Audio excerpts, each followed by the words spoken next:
Well, hello there. I'm Jen Jackson, mother of 11 beautiful children. Life is filled with wonder and adventure. It is sometimes laced with confusion and what feels like chaos. Can you relate? My mission is to point out that while motherhood can be hard and unpredictable, it can also be beautiful and marvelous. As a mother, you have a superpower that cannot be duplicated. You are the true Captain Marvel. Let's talk about it. Welcome to episode 2 of Marvelous Motherhood. And today I'll be talking about homeschooling, the types of homeschooling, and some tips for homeschooling. First, I want to encourage you, mothers who are homeschooling, and remind you that before the government took over the education system and trained people to believe that only somebody with a certification can teach your child, I want you to remember that our society was thriving and children were learning and becoming well-adjusted adults and intelligent adults before any of that happened. Parents are fully capable of teaching their own children. Don't let someone else make you feel like you are unable. If you prefer to send your child to school to be educated by someone with a certification, a teacher, that is perfectly fine. As parents, we do what is best for our children, and we do what we believe is best for our children. But if you have a heart to homeschool your child, I want you to know that you are able.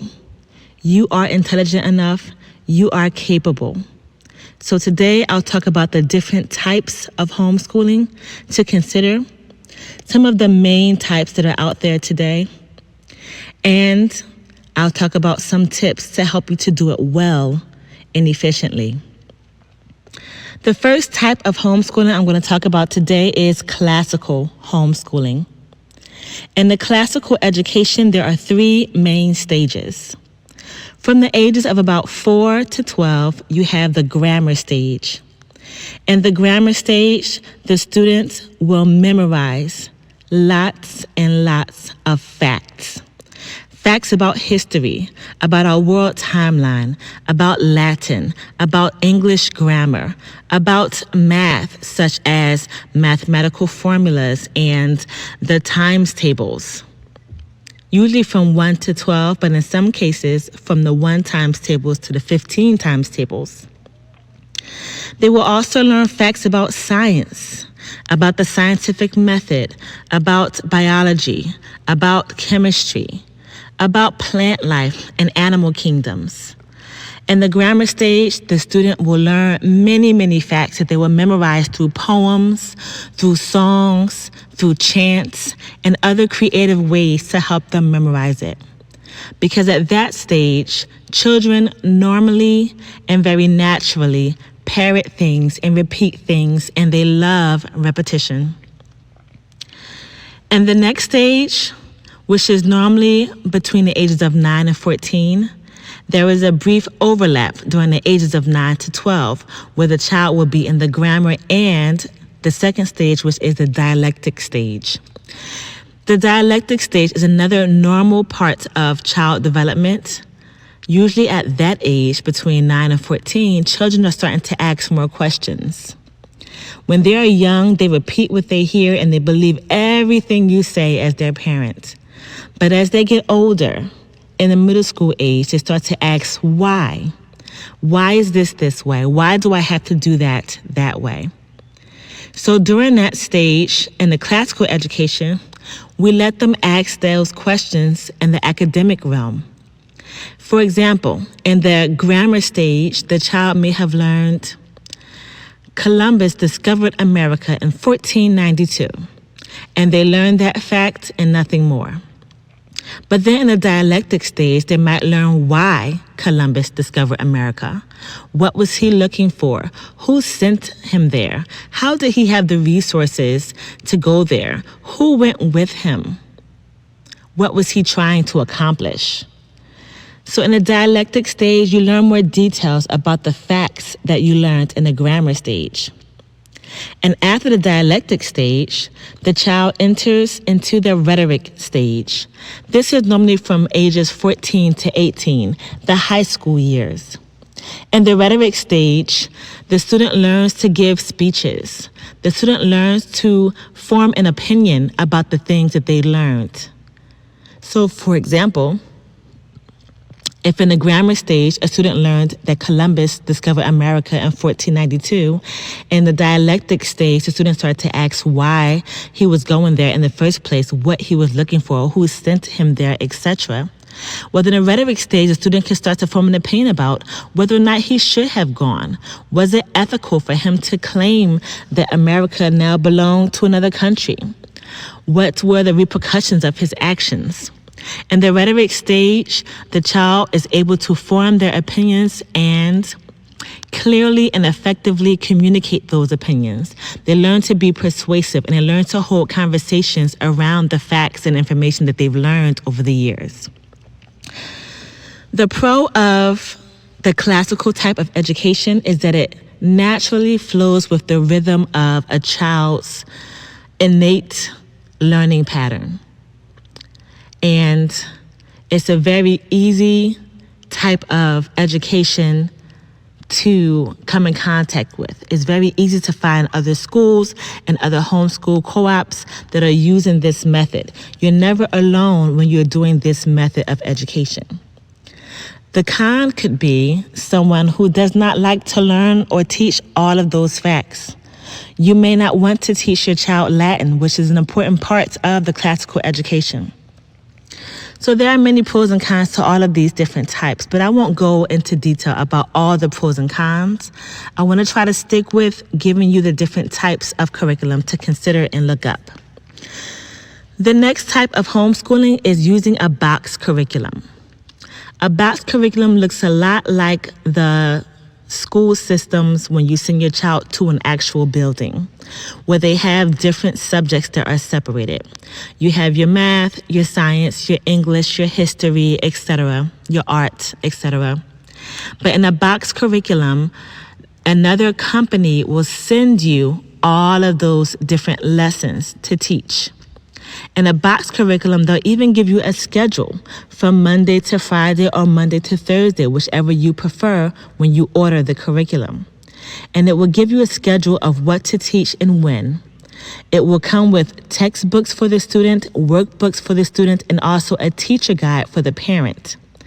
And often the teacher guide will have answers to the student's workbooks, but it will also have word-for-word instructions for you, the parent, on exactly how, what, and when to teach your student.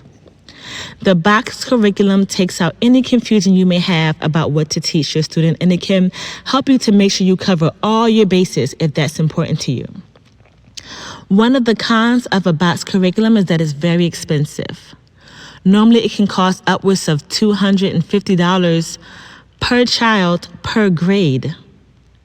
So if you can try to reuse your box curriculum for the next child coming after you, you have to remember if you're starting in kindergarten, you're buying a box curriculum every school year for your child. For some people, there may not be a problem. For others, it might be a problem.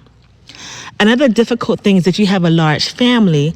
Going through individual lesson plans for every single subject for every single child can be difficult. The classical education works well for a large family because you can teach all of the children in that age group at the same time as they memorize facts and learn to ask questions about them. The next type of homeschooling is literature-based homeschooling. In literature-based homeschooling, the philosophy is everything can be learned by reading. The emphasis in early childhood is teaching that child to read and read well and read voraciously. You want your child to develop a love and appreciation for books and for reading. And then every single subject can be learned by reading books. You want to learn something about science or biology? You read a book about it. You want to learn something about history? You read a book about it. You can read a textbook. You can read a living book. You can read autobiographies and biographies. You can read anthologies. There's so much material out there that you can read and learn from. And usually in a literature-based curriculum, the student will read and narrate and talk to their parent about what they read, or write papers about what they read, or express it in their art, any way like that, as long as they are reading to learn. And you might think, oh yes, you may read many books, but you have to get a math curriculum too, right? Well, actually, not the case. You can order a math curriculum to go separately and then learn everything else by reading books about it. But there are actually book series out there where you can learn math and mathematical concepts, not just addition, subtraction, multiplication, division, but also algebra, geometry, and even calculus, by reading about the character in that book series and how they use math in their everyday lives to solve problems and to go on adventures. One of those examples is the Life of Fred series. And many of my children have used that series, not so much for their math curriculum because I used something else, but they just enjoyed the stories. And they learned different mathematical concepts by reading those stories because they're so interesting and engaging. That's just one example. Another very simple way to help engage yourself in the literature-based curriculum is to try the Charlotte Mason method. You can look up the Charlotte Mason method online to learn how to implement that. And you can implement that on your own by gathering your own books from the library. But there are also websites that use the Charlotte Mason method and have certain books and timelines, etc., nature studies, all ready for you to order and use in your home if you decide to. Another type of homeschooling would be homeschooling online. And by that, I don't mean cyber schooling or cyber charter schooling, because that's when someone else is teaching your child while your child is at home. That's not homeschooling. That is school at home, the same way you would work from home. But homeschooling is when the parent is in charge of the child's education and making decisions about their education and their education schedule. But you can still do homeschooling online if you pick and choose what curriculum you want to use for your child and have them do certain projects online. Another type of homeschooling is independent homeschooling.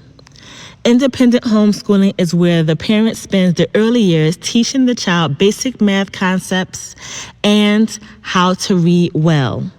And once the child has those two skills down, then they spend the rest of their school education learning on their own through books, through textbooks, and through projects. Now, of course, they can come and consult the parent when they need help. And of course, the parent will come and check their work to make sure it's getting done well. But they teach the child to manage their own time and to learn things on their own. This is a great method for those especially who plan to attend college, because how many students have left their public school education and entered college and didn't know how to set a study schedule for themselves? Well, when you do independent homeschooling, the child learns the skills of time management and self-study and initiation on their own from a young age. And by the time they get to college, that's already a natural skill. They're already used to finding information on their own from a textbook and finding information on their own from any other type of book that they have to read for their class. And now we're on to another type of homeschooling, which is called unschooling. Unschooling is child-directed education. That's when a parent has decided to be completely free-spirited when it comes to their child's education. They may go on field trips and visit museums and go to the park, but they believe that life will teach their child. There are some who think that this type of homeschooling is not homeschooling at all, but I can tell you from my own observations and experience, it really is. Children learn all kinds of interesting and important things just by living life alongside their parents. You can take your child with you to run errands at the bank. and at the grocery store, and learn money management tips, how to budget, and how to shop for the right type of food, what kinds of fruits are nutritious, what kinds of vegetables are best for whatever kind of diet you have for your family. There are lots of things, lots of life skills you can learn just by living life, just by your child being home during the day and not at school. They learn things like chores, how to do dishes properly, how to do their own laundry, how to cook foods, how to maintain a household, etc. You can take your child with you as you run errands to the post office, as you meet people, go to the library, go to the park. There are many things you can do when you don't have to use a book and paper and pen for everything. Unschooling usually works best in the younger years because depending on what state you live in, there's more you may have to do to graduate your child from high school. But unschooling, from what I have observed so far, does not put the person's child behind by the time they reach high school. The unschoolers that I have met have still been able to do their high school work once they got to that level with no problem, even though they had a more freeing experience in their younger years. Lots of parents do this type of homeschooling for their younger children, but there are many who do not because they just don't feel comfortable with it. They feel like they may be letting their child down or making their child miss out on important education concepts. Whichever one you want to do, you do what's best for your child. Do not pick a homeschooling style because you want to please someone else. Do not pick a homeschooling style because you want your child to be smarter than everyone else. Do not pick a homeschooling style because you're lazy and don't feel like doing anything else. But pick a homeschooling style that works well for you and your family, that works well for your children. There are so many benefits to homeschooling your child. You have a close-knit family. You are there to not only teach your child academically, but also to train your child in character development in a way that a school never could. If you think about schools, they separate children by age and grades. That is not a real-life scenario. In real life, we interact with people from all different types of ages and life situations and environments and cultures. It's not natural for human beings to be separated with only their peer group, their particular age. But when you're homeschooling, especially if you're attending a co-op as well, your child gets to interact with all different types of cultures and age groups and environments. That's one of the benefits of homeschooling. But another one of the benefits is the character development and character training. If you have one teacher in the school classroom of 20 to 30 students of all the same age, it is very difficult for that teacher to not just teach a math concept, but to teach them how to interact as a polite and considerate human being with each other. Many times if there's a conflict in the room, the teacher does not have time to correct behavior and teach. But in the home, as a parent, it's already your job to correct behavior. And naturally, teaching your child is just another part of parenting. As soon as your child is born, you are already beginning to homeschool your child. When your child is born, you are teaching your child to recognize emotional cues. You are teaching your child to speak. You are teaching your child the proper things to eat, how to dress themselves, how to walk, how to go to the bathroom on their own. And many people teach their children how to read while they're still at home before they send them to school. You are fully capable as a parent to teach your child more than just those things. Those are important things, but you can teach your child academically as well. So take a moment to look into the different types of homeschooling that I mentioned. Classical, box curriculum, literature-based curriculum, homeschooling using online materials, independent homeschooling, and unschooling, which can also be called life schooling. When you take a bunch of different types, perhaps you heard me mention a few of them and you think, well, I like a little bit of classical, but I also like the unschooling and I also like literature-based. They all sound good.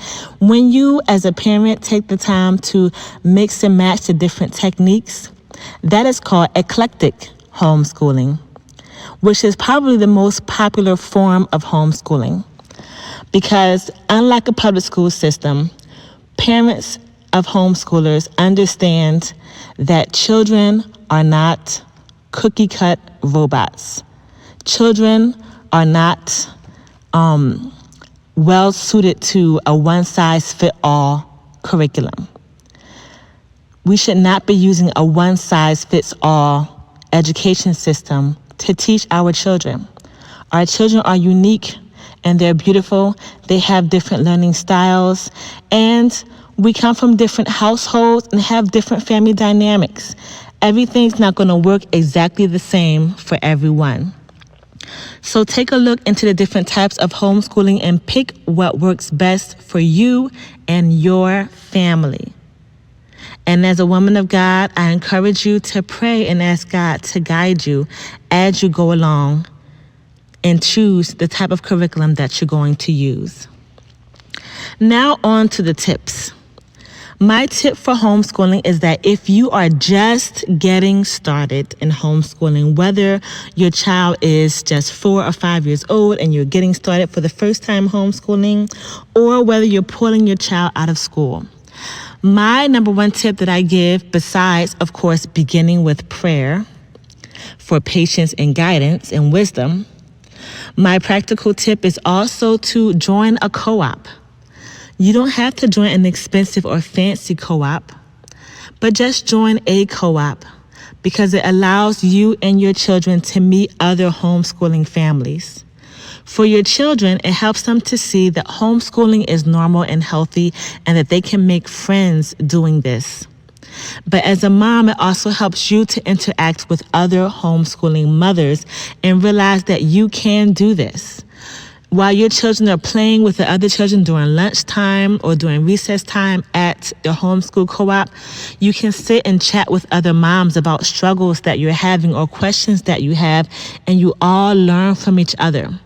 And there's almost always an experienced homeschooling mom, if not more than one, in the group who gives all kinds of good advice and tips that you can learn by talking to her face to face. So join a homeschool co-op if you're just getting started. You don't have to stay with a co-op for the entire duration of your homeschool experience from kindergarten to 12th grade, but just start off with one, at least your first and second year, just to learn from other people through osmosis and interaction. Another tip I have is to look up homeschooling resources. Watch videos, positive videos about homeschooling, read articles about them, and go on websites like HSLDA, which stands for Homeschool Legal Defense Association. That particular organization, their website, hslda.org, has loads and loads of information about homeschooling. And no matter what state you live in, they have information on how to homeschool properly in your state. They even have a map where you can click on your state and learn what the homeschool laws for your particular state is. Another tip I have is to take it easy and give yourself grace. Pick and start a homeschool type for your family, and if it doesn't work, change to a different type. It's okay. And homeschoolers change their types all the time. Sometimes they change it because they realize that perhaps the mom realizes she's not enjoying the kinds of things that she has to do to teach her child. For example, if it's a box curriculum and they just have too many steps when it comes to teaching the children these subjects, you might want to try a literature-based where you just sit and read books to your children throughout the day. Or sometimes people change their homeschool type because their family changed. Maybe the mom just had another baby and there's a newborn in the house, and so the homeschool day has to look a little different. That is okay. There are many different ways to homeschool, and it's okay even if you change your style in the middle of the year. Either way, your child is still learning. If you decide to stop the box curriculum and go to literature-based, your child is still learning. If you were doing online but you got tired of your child being on the computer all the time and you decided to do unschooling for the rest of the school year, your child will still be learning. Give yourself grace, because your child is getting a once-in-a-lifetime experience, having a parent who is willing to put forth the effort and make the sacrifices to homeschool their child. Another tip I have is that if you have a small homeschooler, 4, 5, 6, even 7 years old, there is no need to buy a curriculum for a child that young. Children that young just need to learn how to read. They need to learn basic math concepts, how to count, how to add, how to subtract. They will learn how to multiply and divide as they get older. The math concepts will build upon each other. But as a parent, you can teach your child to read and count and add and subtract without a curriculum. You can go to the dollar store and get yourself a composition notebook and have them practice writing their letters and saying the sounds every day. There's no need to purchase a curriculum for a small child. Kindergarten, first, and even second grade curriculums are unnecessary. That's a tip from a veteran homeschool mom. Now, the pros of homeschooling, I've mentioned before that you have a close-knit family, you get to do character development, you get to customize your child's education to their own needs and according to your own family dynamics. But now I'll talk about some of the realistic cons to this. If you are not getting support, either through a co-op or talking to other moms, then as a mom, you can start to feel lonely and burnt out if every day, all day, you're with your children, homeschooling and doing nothing else. You can start feeling lonely and burnt out. That's a con if you decide to not put yourself in community. If you get into community, you eliminate that con. Another con of homeschooling may be that you are not getting a second income. Some mothers do find a part-time job they do from home as they homeschool, but some mothers do not, and they only have their husband's income. For some, their husbands make enough money and it's no problem. For others, it's a struggle and a sacrifice. But I can tell you that if you are homeschooling, no matter what grade your child is in, you still do not have to purchase a curriculum. There are free resources online that you can use. One of the free resources I can recommend to you is allinonehomeschooling.com. Allinonehomeschooling.com has free resources to use online for every subject, for science, for history, for Spanish, for Bible, for mathematics, for English grammar, and for reading. Every subject. And you can use the online resources, or you can pay to just have the books mailed to you, or you can just, for free, download the worksheets right off the website. And she has worked on that website for every grade from kindergarten up to 12th grade in high school. She has so many good tips and information to read on that website, but again, so many free resources for every subject. You can choose to do all the subjects. You can choose to pick and choose certain subjects, but that is another way you can homeschool for free and save some money and educate your children. So another tip I have is to be flexible when you're homeschooling. Sometimes things change. Sometimes tragedies happen in our life. Sometimes blessings happen in our life. Sometimes we move to a new place, or we have a new baby, or we're taking care of grandma and grandpop. Whatever is going on in your life, real life, don't look at it as an interruption in your homeschool, but look at it as something else that you all can learn together. It's in addition to your homeschool. It enhances it, no matter what it is. Because academics are something we learn here in homeschooling and in building schools. But life is what's happening in real life. Real life situations and scenarios will be happening to your children until the day they leave this earth. Your children will need to learn how to read and write and do math. They will need to learn how to interact with other humans. They will need to learn how to be considerate and show kindness and love. They will need to learn how to defend themselves, etc. They will not always need to know what the animal kingdoms are. They will not always need to know the Pythagorean theorem and how to use it. They will not always need to know the different elements on the periodic table of elements. Those things we learn to check off a box on our list of things to learn. But the main things your children need to learn are how to read, how to write, how to do mathematical concepts, and how to be good humans. And that is something, Mama, that you can teach your child. One thing I've learned as I have homeschooled my children is that it's important to embrace the season that you're in. Don't rush the process, but rather enjoy the journey. Motherhood is marvelous because it gives us the opportunity to learn and grow. As you homeschool your child, you have an opportunity to learn right alongside with them.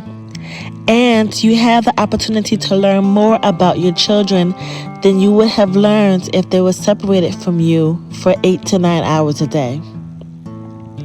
Also, even as you discipline and correct your children, it can give you a greater appreciation for the discipline that God gives us in His sovereignty and love. Learning to take care of your children and homeschool them gives you an opportunity to develop skills of empathy, love, patience, and unselfish behavior. So what do you think, Mama, my fellow sister in motherhood? Leave a comment or send me an email listed in the description. Thank you for listening and have a marvelous day. You've got this.